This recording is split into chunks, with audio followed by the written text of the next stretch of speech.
Welcome back to the channel, folks. With it being the 85th anniversary of Batman this year, we are going to get into some rankings on the channel. First off, on this little mini series, we will be ranking the live action Batmobiles. Chicks dig the car. Now, this is only my opinion, folks. This is no reflection on the film that the Batmobile relates to. So we're just having fun here, guys. Please leave your lists in the comments below and we'll have a discussion about it. The Batmobile is a staple part of the character. Every new iteration of Batman comes a new version of the Batmobile. We could have went over the comic book iterations, but we would have been here for quite a while. But don't get me wrong, we might do that one day. Primarily, I just want to focus on the live action Batmobiles from the 66 film to Matt Reeves's The Batman from 2022. Before we get into it though, some honourable mentions. The Mask of the Phantasm and Batman the Animated Series Batmobile. It's a goddamn icon at this point. If I were including non-live action Batmobiles in this ranking, it would probably rank about second in this list. Got a lot of love for it. I like the slick, elongated design of it, and I've always been a fan of like the big grille on the front. Also want to give a quick shout out to the non-playable car from Batman Arkham Asylum. It reminds me of a big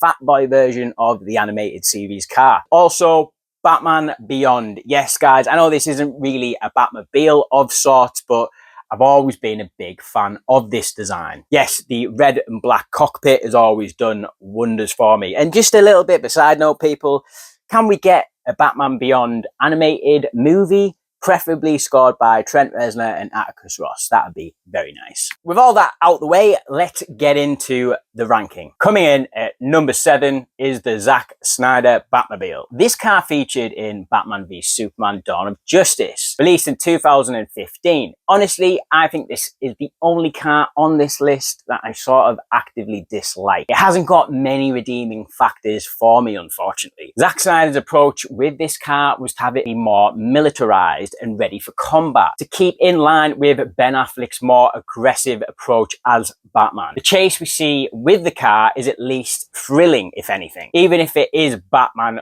offloading thousands of bullets onto his enemies. They'll survive, right? The worst part of this is the visuals though. The dune buggy aspect of this car doesn't really do it for me. It also looks like it's taking too much inspiration from the Tumbler from Christopher Nolan's Dark Knight trilogy. Just sort of bigger. Yeah, sorry guys. No reflection on Ben Affleck as Batman. I think he's totally awesome, but I just didn't like his ride that much. Coming in at number 6, we have got the 1966 Batmobile, which featured in the movie that came out after season 1 of the show. The Batman series from the 60s spanned over 3 seasons, starting in 1966 before ending in 1968. So before the Nolan movies came out and everything after that, we only sort of had 5 Batman movies, excluding Batman Mask of the Phantasm. So while I wasn't a regular viewer of the show, I did find myself watching the 66 film as a kid, just for some extra Batman content. As far as my feelings towards the car goes, there's an argument here. Without the over-stylized upgrade from the 40s show Batmobile, yes, there was one from the 40s, sorry, didn't include that here, and it didn't really get an honourable mention because it's just a car. Doesn't really look like a Batmobile. I think there's an argument here. If we didn't get this over-stylized look of the 66 car, we wouldn't have had all the great designs that preceded this Batmobile. And to be honest, guys, if someone was going to ask me, you need to use one of these cars on this list to go grab some shopping for the weekend or whatnot, yeah, I'd probably use the 66 car. Looks the most practical. I think it looks great for its time period. And I've always loved the red lines that run down this car as well. I've always thought that was pretty cool. Coming in at number 5, we've got the Tumbler from Christopher Nolan's trilogy. So to go with Nolan's ultra realism aesthetic when it came to the Batman, the only logical move was for this iteration of the character's Batmobile to be a goddamn tank. Now, I'm not really a fan of this car visually, but I can totally appreciate the look of it when it comes to the Christopher Nolan universe of Batman because it fits in very well with his overall aesthetic of the film. I like that the car has a logical explanation for its existence. The fact that this was made for the army, so it's now repurposed, to use crossing Rivieras, it makes that scene in Batman Begins even more believable when he's crossing the rooftops. Totally awesome. The scene in Batman Begins where he's racing to get a cure for the toxin that Rachel has been exposed to shows the stealth of the vehicle as well, because that is actually quite impressive because this car is humongous. It is literally the size of a tank. The reason for it being so high on the list though is because this is a 2 for the price of 1 vehicle. The Tumbler also transforms into the Batpod at critical damage. Sequence initiated.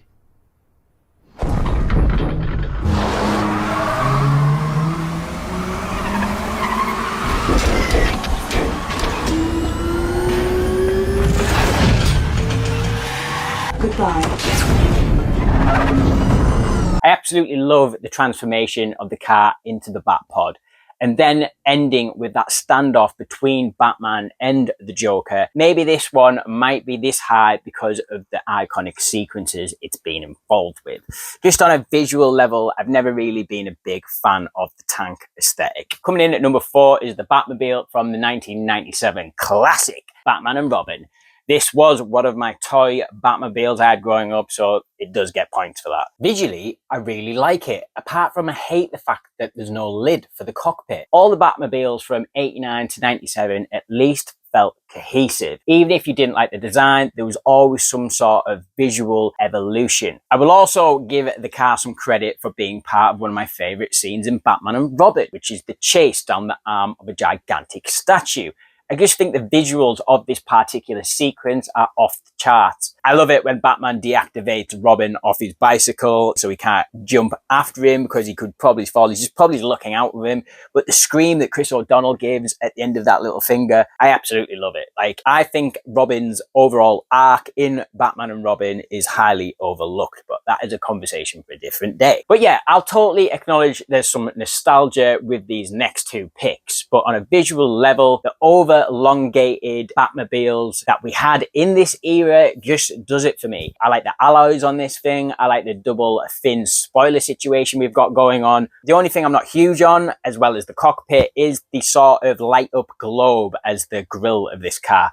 Never been a massive fan of that, but overall, I actually really like this design. Coming in at number 3 is the Batmobile from Batman Forever, which was released in 1995. So, originally, Warner Brothers went to the Xenomorph creator from Alien, yes, H.R. Giger, who contributed some early designs. While he wasn't consulted on the final finished product due to the design being passed on to Tim Flattery, you can still see his influence on the final product. So granted, yes, there's some nostalgia here, because yet again, I had this car as a child growing up. Yes, the Kenner toy line was amazing. The overabundance of blue and neon to show the inner workings of the car has always been a feature I've liked about it. The skeleton-like aesthetic of the outer exterior is something I've always appreciated and liked. And that big bad boy spoiler which splits down the middle. This makes it more approachable for Dick Grayson when he's trying to court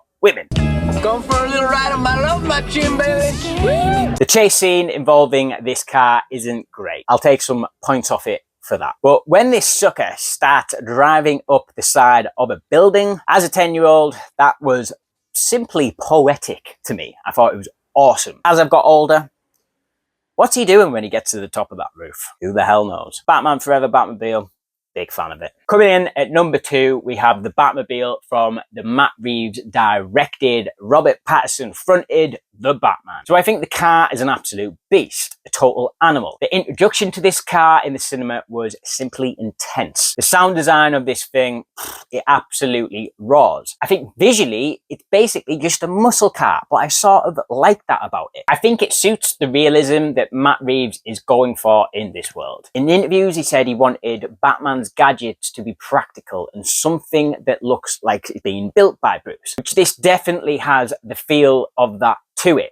Almost like a prototype Batmobile, not at its full potential yet. I love the fact that you can see engine parts around the Batcave. It's like a total mess. The Batcave is more garage than it is Batcave. But this also signifies Bruce Wayne's skills as somewhat decent mechanic. The actual sequence involving the car in pursuit of the Penguin is great because it just shows you how visceral and real it feels. Well, apart from that bit where the ramp conveniently falls in front of the Batmobile for that epic shot coming through the flames.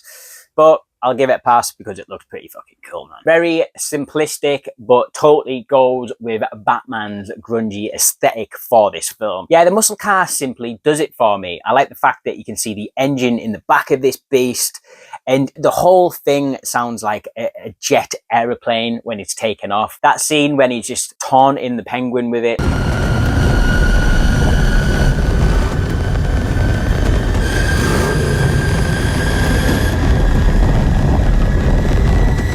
Come on, guys. Yeah, this car is awesome. I would love to see some sort of upgrade in the Batman Part 2, but if we don't get that, I won't be too upset about it because I already like this design massively.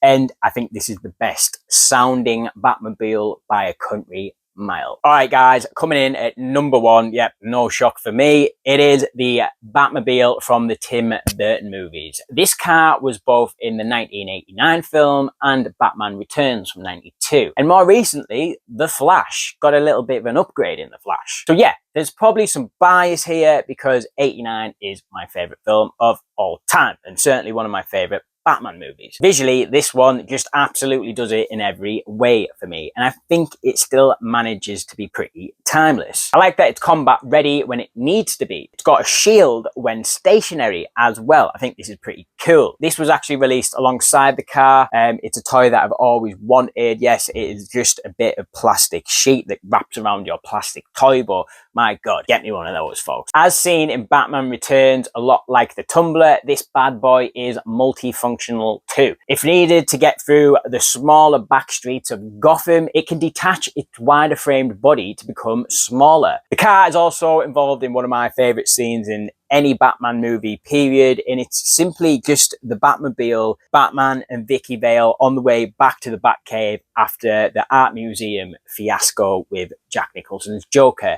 Yes, with the Danny Elfman score and the visual of the front headlights of this Batmobile tearing through the woods, it just looks like a total animal.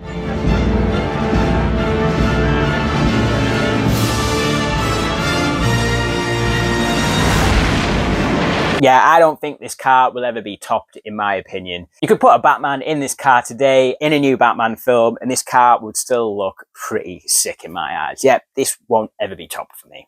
But anyway, guys, that has been my Batmobile ranking. Please let me know in the comments how you would rank the Batmobiles. We'll have a discussion about it. This was just for a bit of fun. Until next time, guys, I will catch you later. Bye-bye.